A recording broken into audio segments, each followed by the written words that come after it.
I come home to find my husband Tim standing with his arms crossed, just like before. "I told you not to leave the house without telling me first," he says. "I'm sorry, but it was an emergency. Jordan had an accident and was taken to the hospital." "I don't care. You promised not to leave without telling me," he snaps. That's when something inside me breaks. My name is Andrea. I'm 27, a housewife, and I've been married to Tim for a year. We still feel like newlyweds, but lately there have been things bothering me. Tim is very jealous.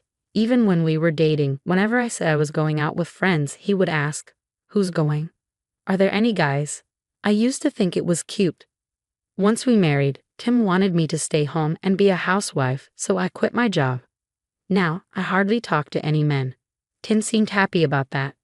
But whenever the FedEx or UPS guy comes, I try to get the door.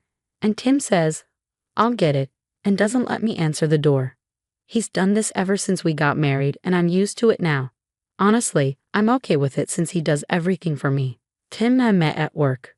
I was briefly a model and attended an event for a company Tim worked for. He said it was love at first sight. After we finished, he asked me to dinner. He was kind, and I thought he seemed reliable. His company paid well, so I thought, why not? And agreed to go out. We exchanged numbers and went out a few more times. He worked hard to make me happy, which I thought was sweet. Soon, we were officially a couple. A year later, he proposed and we got married. Tim is crazy about me, but his feelings have led to some problems. I want to show you what happened. One day, I get an invitation to a high school reunion. I moved to New York for university and haven't been home in a while, so it would be nice to see my friends. But I know there's a big problem. Tim won't let me go. I need to figure out a way to make it happen. Luckily, I got the invitation while Tim was still at work. He hasn't seen it yet. After some thinking, I come up with a plan. I'll tell my parents and secretly go to the reunion.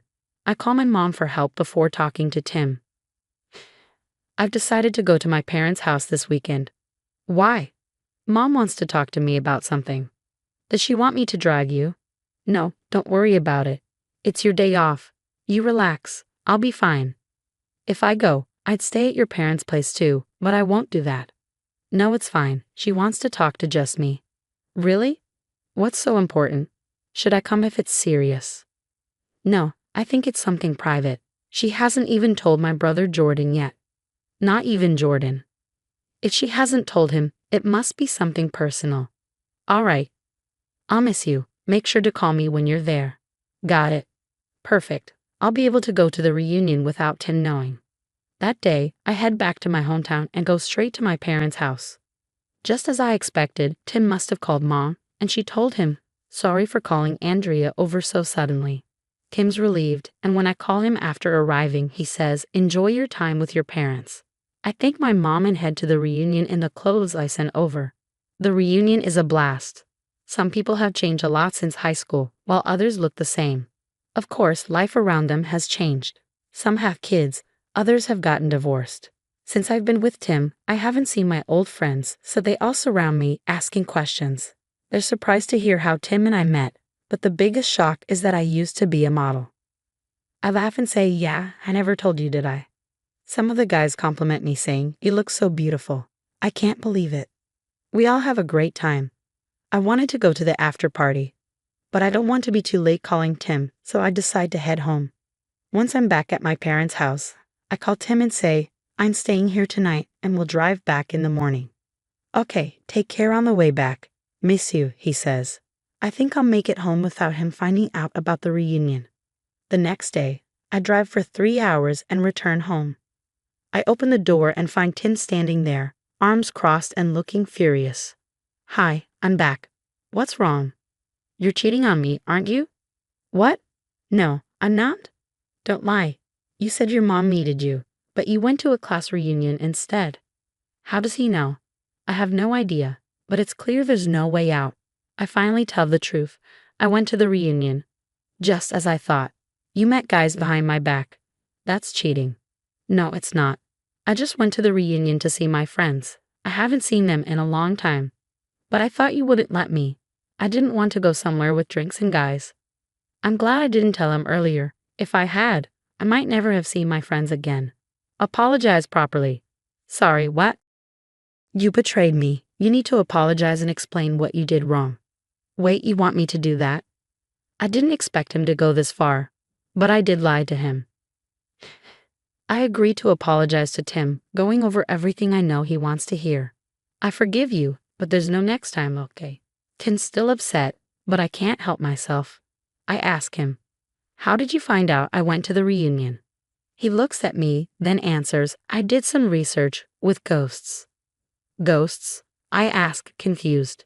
He explains in a way that leaves me shocked. First, he checked my Facebook and found people who seemed to be my schoolmates. Then he searched their names on Instagram and Twitter, looking through all their posts. After a few hours, he found a post on Instagram, a disappearing story, with school reunion written on it. He took a screenshot and examined the people in the photo until he saw me. Honestly, I felt disgusted. Even if he's that jealous, to go to those lengths, it's just too much. Since then, Tim's behavior has become even more controlling. He calls me every day on his lunch break, and if I don't answer, he floods my phone with messages and scolds me. I have to let him know exactly when I leave the house. If I leave without telling him, even if it's just to go to the store, he gets angry. This is too much to handle, and I start thinking about divorce. But being a housewife makes it difficult. If I get divorced, I'm not sure how I would support myself, especially since Tim won't let me go out to look for a job. Plus, he makes a good living, and I enjoy a comfortable life because of him. That's another reason I'm hesitant to divorce him. Then, one day, I get a call from my mom. My brother Jordan has been in a car accident. Panicked, I rush to the hospital. Is he okay? Is he awake? I rush to his room and see him sitting up in bed. Hey, Andrea, you're here, Jordan says, looking surprisingly fine.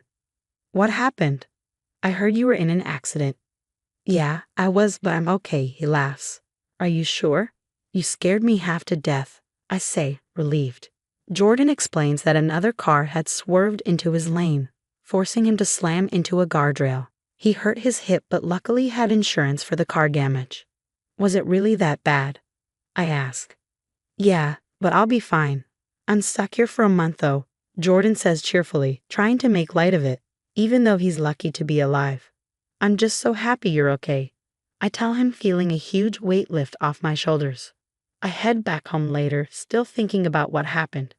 But I don't realize yet that I've made a huge mistake. When I get home, Tim's standing there with his arms crossed, just like before. I told you not to leave the house without telling me first, he says, glaring at me. I'm sorry, but it was an emergency. Jordan had an accident and was taken to the hospital. I don't care. You broke your promise and left without telling me, he says, his voice cold.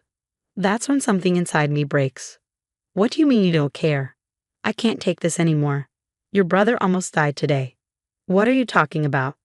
Stop being so possessive. You're being selfish. I can't stand this anymore. I want a divorce. I snap and demand a divorce, and suddenly Tim panics. Divorce? Why now? This isn't sudden. I can't live like this anymore. I can't be with you, I say, my voice shaking. Tim starts crying, his tears flowing as he pleads with me. I'm sorry. I won't be so possessive anymore. Please forgive me. Don't divorce me. But I know you won't change. Not like this. I ignore him, pack my things, and head to my parents' house, ready to leave it all behind. Later, I send Tim the divorce papers, but he refuses to sign them. Well, I didn't expect him to, but I have a plan. I decide to go to Tim's office and ask for a divorce there. It seems he's known as a strict boss, respected by his colleagues, even the women. I'm about to show them who he really is. When I arrive, Tim quickly approaches me. Thanks for coming, but maybe we should talk somewhere else, he says, trying to pull me aside. I ignore him and walk straight into his office. Hello, everyone. I'm sorry to interrupt, but could I have a moment of your time? I've asked him for a divorce, but he refuses to accept it. Everyone is staring at me now. Tim hurries in, trying to stop me, but I press play on a recording of him crying and begging me not to leave. His colleagues start to gather around, intrigued. I go on to explain how Tim found out about me attending the class reunion, showing them the lengths he went to track me down. Everyone's reaction is a mix of shock and disgust. The female workers look at him like he's garbage. They all turn coldly toward Tim. Stop it. Why are you doing this? He pleads. It's because you won't accept the divorce. I shout. I'm not going to keep reporting to you about when I leave or come home, even if it's just to the supermarket. Please don't tell them that, Tim begs. I can see it now. Tim's reputation is completely ruined. His colleagues look at him in disbelief. Finally, in a last-ditch effort to avoid further humiliation, Tim sighs, defeated, and signs the divorce papers. I'm free from him at last. I leave the office, feeling lighter than I have in years. Afterward, no one takes Tim seriously anymore. They laugh at him behind his back. It turns out he had been bragging about how head over heels I was for him. But now everyone knows he was lying. He's completely ignored, and his position at work becomes very difficult. Well, he brought it on himself. As for me, I moved back to my hometown and start a new life. A high school classmate introduced me to a great job, and later I met an amazing man at the office. We got married and had children, building a happy family together. My new husband is kind and not possessive like Tim, and I feel so much freedom in my life. I'm truly happy now. I look forward to continuing this wonderful life with my family, watching my kids grow up. Thanks for sticking with me until the end. If you enjoyed this story, please subscribe to our channel, and I'll see you in the next one.